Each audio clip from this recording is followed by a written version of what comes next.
Lucas capítulo 19. A nossa irmã Raquel também está aqui, da agência de viagem, sobre a nossa viagem para Israel.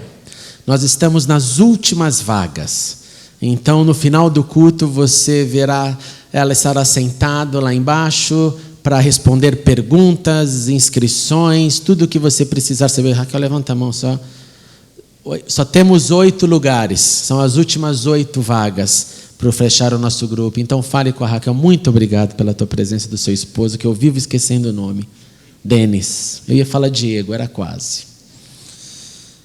Evangelho de Lucas 19, verso 41, diz assim: Quando se aproximou e viu a cidade, Jesus chorou sobre ela e disse: Se você compreendesse neste dia, sim, você também o que traz a paz. Mas agora isso está oculto aos seus olhos. Virão dias em que os seus inimigos construirão trincheiras contra você, rodearão e a cercarão de todos os lados. Também a lançarão por terra, você e a seus filhos.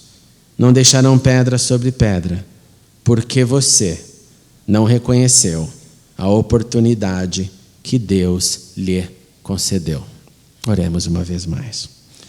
Obrigado, Senhor Jesus, por esse culto de adoração. Continue conosco.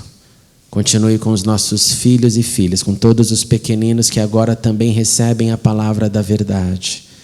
Abençoe os professores, encha-os com o teu Espírito e que eles possam ter também um momento de alegria no Senhor.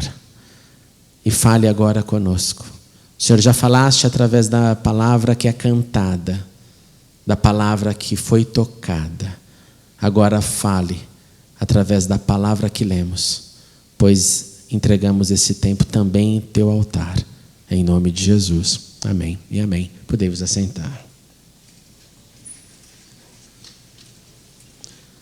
A multidão gritava: Hosana ao filho de Davi, bendito é o que vem em nome do Senhor.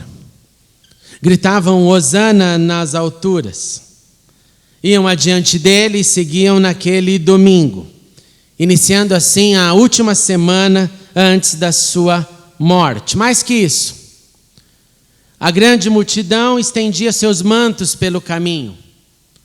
Outros cortavam ramos de árvores que entendemos que eram ramos de palmeiras.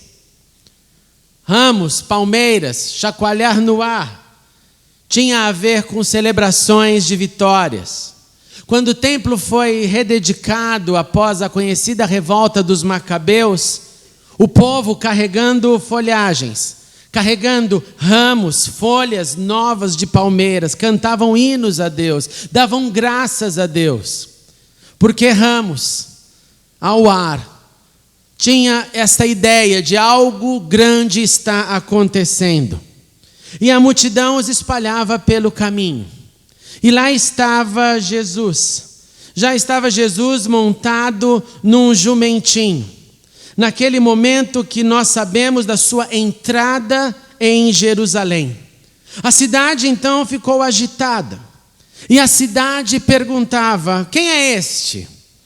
E a multidão respondia nessa cena: este é Jesus.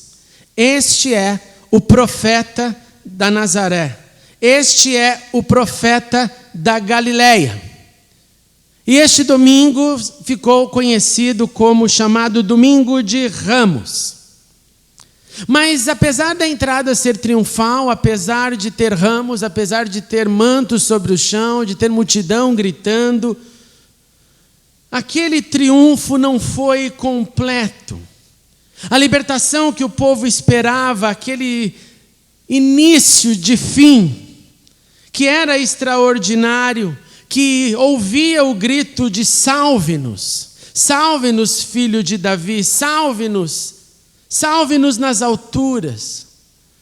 Mas mesmo com toda essa cena, com todo esse cenário, a resposta da multidão em relação a quem ali entrava não fazia justiça para tudo o que ele era e é. Pois eles responderam: este é Jesus, Este é o profeta de Nazaré da Galileia. É claro que havia uma expectativa do retorno dos profetas. O movimento profético naquele momento estava adormecido há muito tempo. Eles perguntavam, eles especulavam, então, claro, quando os profetas irão retornar? Naquele momento nós nos lembramos que o primeiro profeta a reaparecer após um grande silêncio profético foi João Batista, o primeiro profeta do Novo Testamento a proclamar o arrependimento, a dizer para o povo: assuma a responsabilidade da sua vida, venha aqui nas águas e confesse esta consciência. João Batista, que teve um ministério muito curto, o primeiro profeta, o retorno do profeta, do movimento profético no Novo Testamento, e um ministério curtíssimo. Eu estava essa semana lendo sobre isso e confesso para vocês que eu vivi um momento tão interessante. Eu estava quinta-feira lendo sobre João Batista e de repente meu coração parece que tinha sido esmagado. Esmagado porque eu comecei a imaginar a cena, a pensar naquele que nasceu com um propósito, sim, nasceu com um chamado, nós lembramos, seu pai Zacarias, todo aquele momento ali no templo. Ele vem com a missão de preparar o caminho. Ele é chamado desde o início: você será chamado profeta do Altíssimo. Você irá adiante do seu Senhor, você proclamará o conhecimento da salvação, você dirá ao povo que precisa haver remissão de pecados. Você, João, que sim irá ali no Rio Jordão, vai anunciar e pessoas vão vir dentro das águas e confessar o senhorio de Jesus. Você que vai viver no deserto e depois do deserto, depois do anonimato, vai aparecer publicamente, e quando aparecer publicamente, as pessoas vão falar mal de você. Quando você estiver ali dizendo para pessoas assumirem o seu pecado, muitos vão dizer: eu não tenho pecado nenhum, por que eu vou confessar? Outros vão dizer: isso não tem nada a ver, eu não preciso fazer disso, desse momento, um momento público. Você vai falar contra o governo da época, você vai apontar o seu dedo para Herodes e os seus pecados. Você dirá o que ele faz de errado. E naqueles dias não havia a Operação Lava Jato. Naqueles dias havia um profeta de Deus que voltava no movimento da terra. Este homem que tem como missão proclamar e até a prisão, ser preso. E lá na prisão, deprimido, e lá na prisão, pede para os seus discípulos: vai lá checar se valeu a pena tudo o que eu fiz. Vai lá checar se é verdade que Cristo era Cristo. Vai lá e pergunte: és tu mesmo aquele que haveria de vir? E Jesus, ouvindo isso, deste profeta, deste retorno profético, que o povo esperava, Jesus disse: olha, manda dizer para o João: os cegos vêm, os mancos andam, os leprosos são purificados, os mortos são ressuscitados, as boas novas são pregadas. Acalme o coração de João, mas é óbvio que João deprimido estava. E foi isso que pegou meu coração nessa semana. Porque como se não bastasse a tristeza, a depressão deste homem, diante do eu vim para anunciar a chegada do Senhor e eu termino meus dias aprisionado. Eu vim com um discurso de que salvação é chegada e eu preso estou. E o pior é que ele termina não só preso, mas ele termina decapitado. Decapitado e a sua cabeça trazida num prato para a alegria dos súditos diante de uma festa. E foi essa cena que impactou meu coração, que você conhece, eu conheço, mas ela nunca tinha tido um impacto tão grande de eu pensar no momento de alguém de Deus numa prisão sendo decapitado. O primeiro profeta do Novo Testamento assim termina, preso, sozinho e sem cabeça. E ler e lembrar de tudo isso nos faz entender que aquele momento de expectativas, de desejo de ouvir de novo alguém que dissesse: assim diz o Senhor, não teve a reverberação coletiva. Teve uma aceitação de alguns daqueles que creram. E que nos faz lembrar que esta é a nossa vocação. A vocação de proclamar sem fazer cálculos de como terminaremos. A nossa vocação não tem que falar para o seu coração: olha, fique tranquilo que você vai ter uma vida maravilhosa. Porque esta não é a verdade. A verdade é que temos que proclamar. Agora o fim, só Deus sabe. Portanto, naquele domingo, o reconhecimento de Jesus como um profeta era, no mínimo, a continuidade daquele que havia morrido. João morreu, mas aqui está Jesus. João foi assassinado por Herodes, decapitado, mas aqui tem um profeta, o profeta da Galileia, o profeta de Nazaré. Então, qual é o problema? O problema é que profeta não era tudo o que Jesus era. Jesus era mais do que um profeta. Jesus era Deus encarnado. Jesus era a palavra que se fez carne e habitou entre nós. Jesus era e é o Messias que entrava em Jerusalém naquele momento.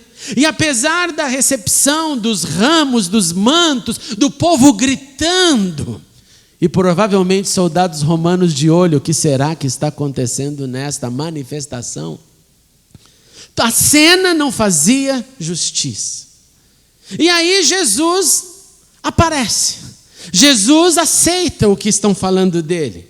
Jesus olha para a cidade, olha para Jerusalém, e diante da alegria, dos gritos, do salve, dos ramos, a Bíblia diz que Jesus chora.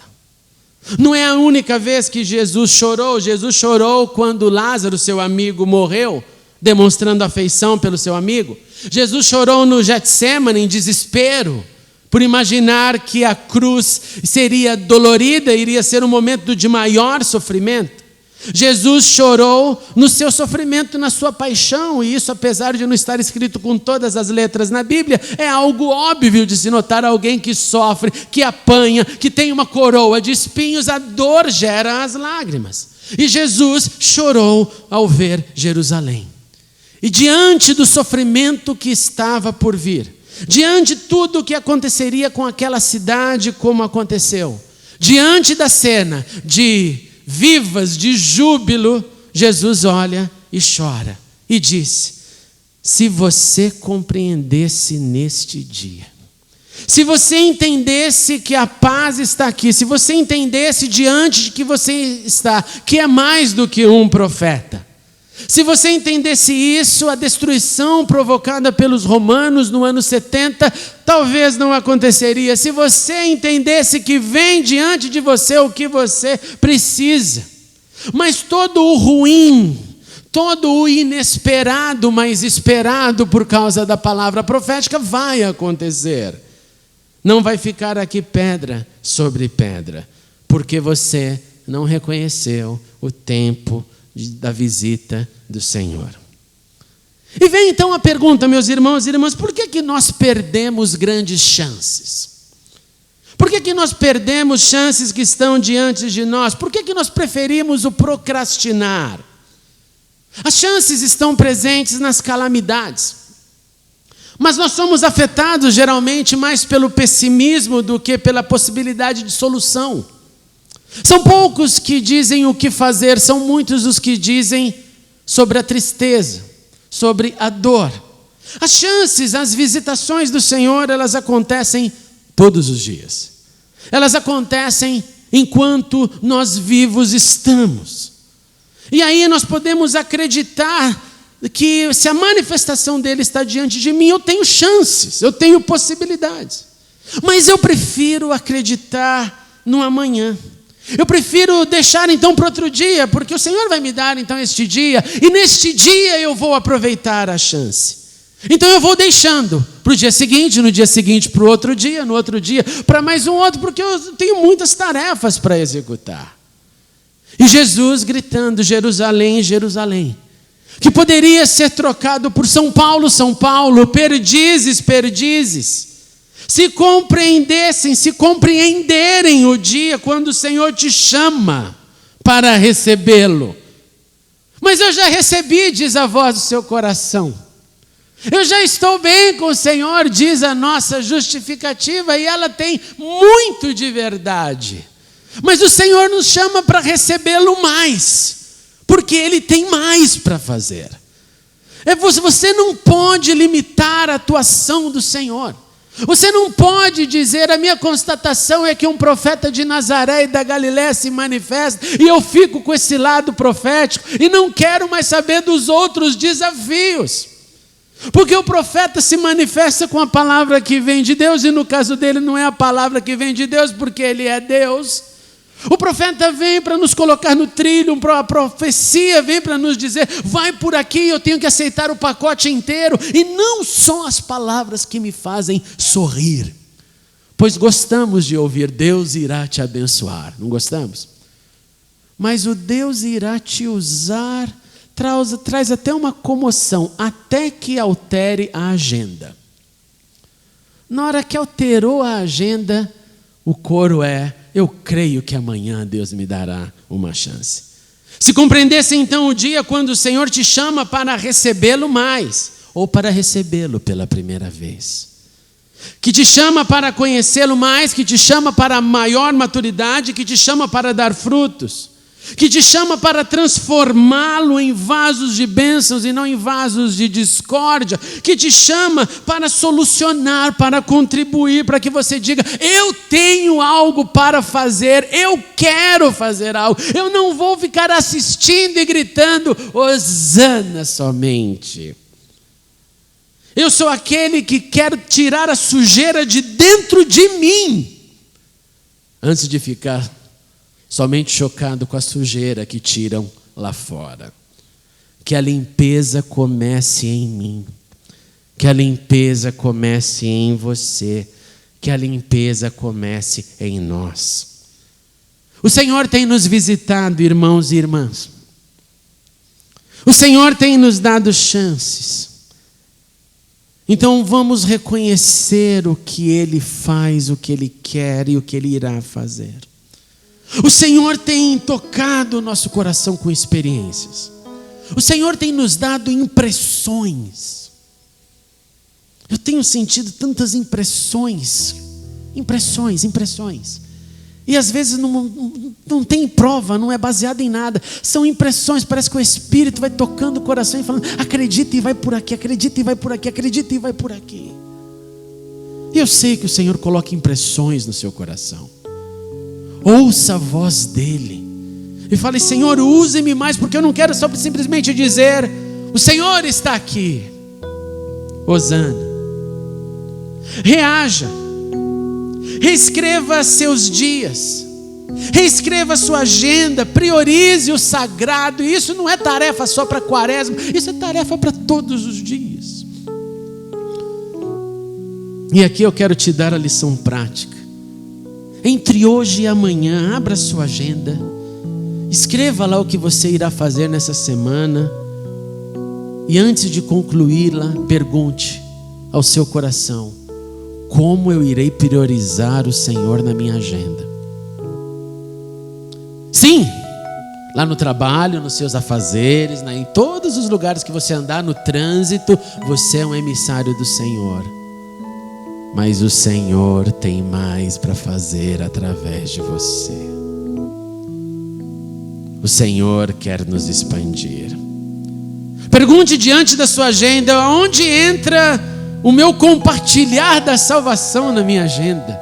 Aonde entra o momento que eu busco a sua face? Aonde entra? Aonde entra o meu joelho? Aonde entra a minha oração? Aonde entra o meu louvor? Aonde entra o meu amor pelo próximo e por Deus? Aonde está o reino? Em primeiro lugar, perceba as chances. Perceba as chances. Pois tudo isso gera, irmãos e irmãs, uma maior comunhão com Ele.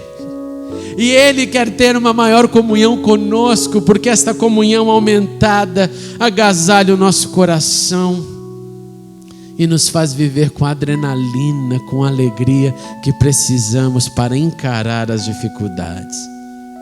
Portanto, como dizia a velha canção, esquadrinhemos os nossos caminhos e voltemos ao Senhor, para mais dele em nós. com as mãos levantadas, com o coração aberto, declarando: Senhor, eu te recebo mais, me ajude a priorizá-lo mais, me ajude a te conhecer mais ainda.